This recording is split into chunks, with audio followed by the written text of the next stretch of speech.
Let's get more insight into this latest development on the virus outbreak. And we're now being joined live from our studios in Kano by the Dean Faculty of Infection Control at the Bayero University, Kano, Professor Abubakar Sadiq. We'd like to thank you for joining us on the news at 10.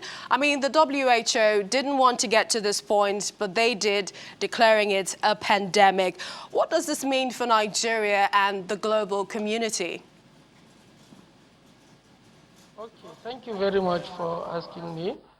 What it means for the global community is not much different from what it meant when WHO declared it as public health importance and public health emergency of international concern, except for the fact that the WHO expects countries to be more serious and carry out more actions in trying to contain the epidemic. Now, for a country like Nigeria, with a large population, we're about 200 million people, and therefore any emergency, especially that is transmitted through the respiratory system, is a source of concern for the government and the general public. WHO has always been advising countries to be able to detect, to test, to treat, to isolate, to trace, and then to mobilize its people towards carrying action in order to contain the epidemic within their communities and within the countries.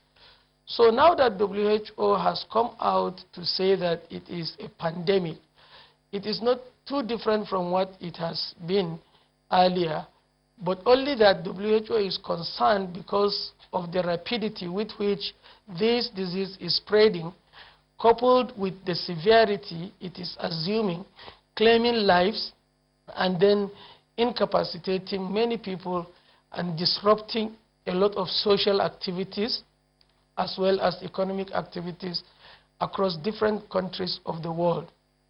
So, Professor Sadiq, another source of, if we were to look at Nigeria, for example, do you think restricting travelers from some of the countries affected will be in order? And this is in light of the recommendations that countries should take urgent and aggressive measures. Well, one very important thing that countries can do is to be able to detect these suspected cases at the different points of entry. All our airports, we should be more serious in trying to identify signs and symptoms suggestive of this disease. And then, if possible, because there are countries known for heavy amount of cases, it may not be out of order if Nigeria as a country will try to stop some people from coming in, especially those not coming for very, very essential activities that are of great interest, especially to our country. So I will suggest that it is not out of order if our government can restrict some movements that are not very essential. This is to safeguard its people, and definitely it's in order. But then the most important thing is for us to ensure that at the different points of entry, the airports, the seaports, and even land borders, we take greater measures to ensure that we are able to detect and be able to quarantine people that we are heavily suspecting that they might have this illness. Finally, Professor Sadiq, what are your thoughts as to the efforts of the Ministry of Health and also perhaps the Lagos State government and the NCDC with regards to perhaps some of the cases that we've seen and also handling future threats?